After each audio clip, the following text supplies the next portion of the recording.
Hello again, this is the Voyager Tarot card that I've just taken for the sun sign of Leo for the month of November 2010. Now, I'm only taking major arcana cards for this particular reading because it covers the whole of November. It's the underlying energy of November. And the card that's come out is the Universe card, which gives me free rein to speak about more or less anything I want to. You can see the images there. There's a Buddha, there's a DNA spiral on there, there's an ancient monument, there's some reference to constellations and nebulae. So it covers everything from the birth of the universe through to the thing that makes human beings human, which is our DNA, through to ancient monuments, through to philosophical and religious belief systems. So everything, and I've done this before in readings, but I wanted to mention that everything is interconnected. The Buddha can't exist without human DNA. Human DNA can't exist without animal DNA and plant DNA and the processes that go into cell division in microbes and bacteria. Everything goes back to a chemical process and cell division and the division of DNA. Ultimately, when you put everything together, a human being is a collection of cells working symbiotically, working as if they're one entity. But who's to say that they're all one entity? They could be individual cells. And the thing that keeps them together is human consciousness. Well, where does human consciousness come from? It comes from the mind, but it's not just the physical brain. There's more to it than that. Now, I don't know the answer to that question, but I do ask the question. And I think it's an important question to be asking.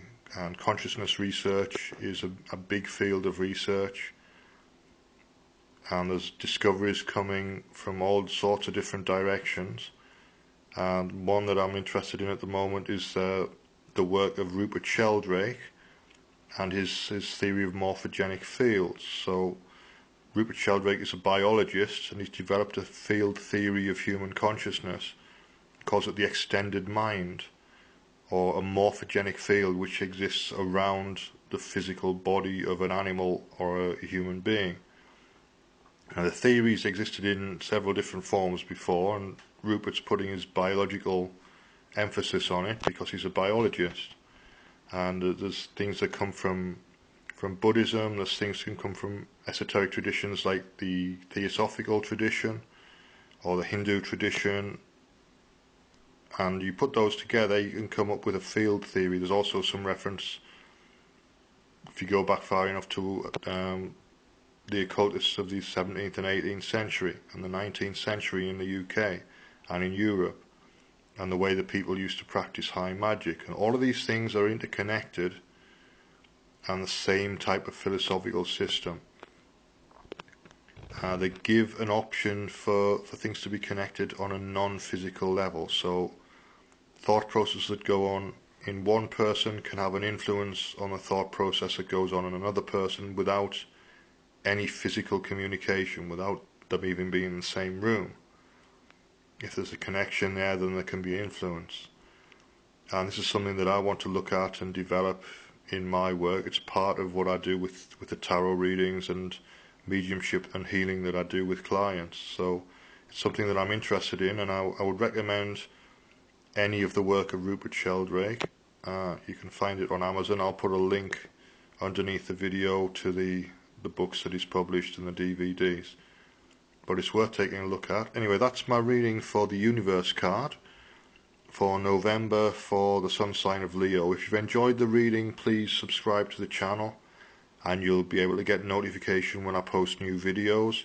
You can leave me feedback, rate the video, or you can share it with your friends on YouTube or Facebook or Twitter, or stumble upon any of those places. Thanks for watching, and thank you for your time.